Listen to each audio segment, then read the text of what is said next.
অবশ্য এই আসামি গ্রেপ্তার করতে গিয়ে তাদেরকে 2 রাউন্ড গুলিও করতে হয়েছে, আসামি আহত হয়েছে। অপারেশনের ক্ষেত্রে সেটা তাদেরকে করতে হয়েছে আত্মরক্ষার্থে হয়েছিল। সিটি কর্পোরেশনের অধীনে দেখা গেছে এখানে খাট পালং সোফা পর্যন্ত নালার মধ্যে আছে, পড়ে আছে। ট্রাফিক পুলিশের একজন সদস্য তার নিজের তাগিদে যে নালা এবং নালাতে পানি সরে যাওয়ার জন্য যে ছিদ্রগুলো থাকে রাস্তায়, সেই ছিদ্রগুলো প্লাস্টিক বর্জ্য দিয়ে বন্ধ হয়ে যাচ্ছিল, নিজস্ব উদ্যোগে পানির মধ্যে নেমে সেই বর্জ্যগুলো পরিষ্কার করছে। এই ঘটনাটি মাননীয় প্রধানমন্ত্রী আমার দৃষ্টিগোচরে আনেন। আমি এটা তাৎক্ষণিকভাবে পুলিশের আইজিপিকে এই ভিডিওটা সামাজিক মাধ্যমে যেটা পাওয়া গেছে সেটা পাঠিয়েছি, তখনই ইনস্ট্রাকশন দিয়েছি যে এই জাতীয় কর্ম যারা করবেন নিজস্ব উদ্যোগে, নিজের তাগিদে, তাদেরকে আমরা পুরস্কৃত করব। এটা উদ্দেশ্য। সেই উদ্দেশ্য হচ্ছে সবাই যেন আমরা এই কাজ অনুপ্রাণিত হই। পুলিশ সদস্য হোক, সমাজের যে কোনো শ্রেণীর মানুষ হোক, শ্রেণী পেশার মানুষ হোক, তারা যেন একজন নাগরিক হিসেবে সেই দায়িত্বটা পালন করে এবং প্লাস্টিক বর্জ্যটা আমরা যেন যেখানে সেখানে না ফেলি। আজকে বাংলাদেশের বিশেষ করে ঢাকা মহানগরে যেটা দৃষ্টি আকর্ষিত হয়েছে সবার, 1 ঘন্টা বৃষ্টি হলেই ঢাকার রাস্তাঘাট ডুবে যাচ্ছে, হাঁটু পরিমাণ পানি জমা হয়ে যাচ্ছে। তার কারণ হচ্ছে পানি সরে যাওয়ার যে ব্যবস্থা, ড্রেনেজ সিস্টেম, সিওয়ারেজ সিস্টেম, সবগুলো প্লাস্টিক বর্জ্য দিয়ে বন্ধ হয়ে গেছে অনেকটা।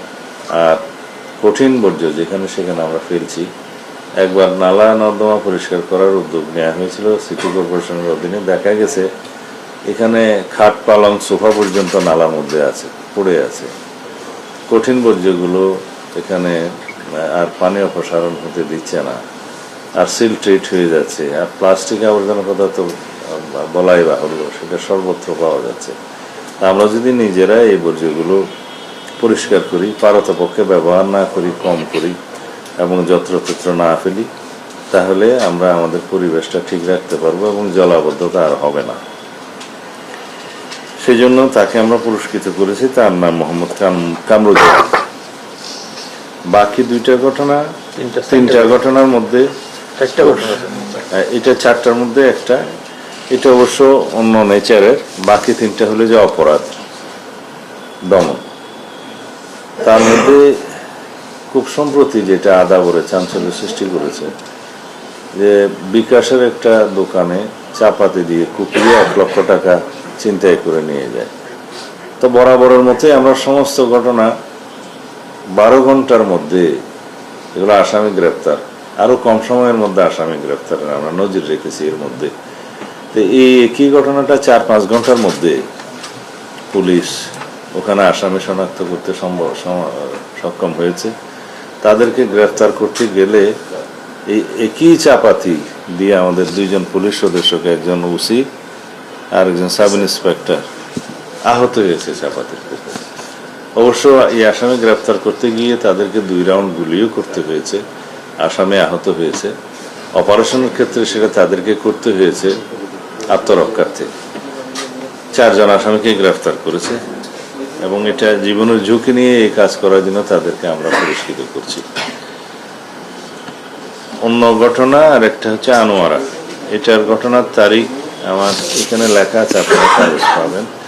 এটা 13/6/2026 তারিখ, খুব বেশি দিনের ঘটনা নয়, সপ্তাহখানেক আগে। এখানে একটি সামান্য বিষয়, কিন্তু 2 জনকে জীবন দিতে হয়েছে, 2 জন মানুষকে তার জীবন দিতে হয়েছে একজন খুনির হাতে। তার ওই যারা ভিকটিম তাদের কাছে ঋণ নিয়েছিল, তাদের একটা স্ট্যাম্প তার কাছে জমা ছিল। সেই স্ট্যাম্পটা চেন্নাই মানে ডাকাতি করে নিয়ে আসবে অথবা চুরি করে নিয়ে আসবে, সেই উদ্দেশ্যে যায় আসামি এবং 2 জনকে, মা মেয়েকে হত্যা করেছে। এই ঘটনাও খুব তড়িৎ গতিতে উদ্ঘাটিত হয়েছে এবং আসামি গ্রেপ্তার হয়েছে। আর অন্য ঘটনা হচ্ছে আমার নিজের নির্বাচনী এলাকায় চকরিয়াতে। ওখানে একটা পুলিশ তদন্ত কেন্দ্র আছে, ইতিমধ্যে সেটা থানায় রূপান্তরিত হয়েছে। সেখানে সম্ভবত প্রবাসীর স্ত্রী কন্যা। তারা তাদের বাড়িতে আসামিগণ সংঘবদ্ধভাবে ডাকাতি করে এবং এক পর্যায়ে মা মেয়েকে ধর্ষণ করে।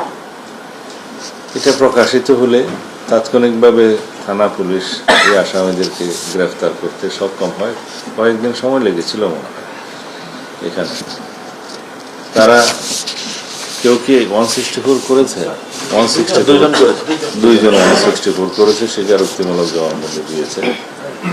এটা অত্যন্ত তড়িৎ গতিতে এগুলো অ্যাড্রেস করা হয়েছে। এরকম জঘন্য ঘটনা সমাজে যাতে না হয় এবং যাতে অপরাধীরা এখান থেকে শিক্ষা পায়, সেই জন্য এই ঘটনাগুলো আপনাদের মাধ্যমে জনসমক্ষে মিডিয়াতে আরও বেশি করে প্রচার হওয়া উচিত।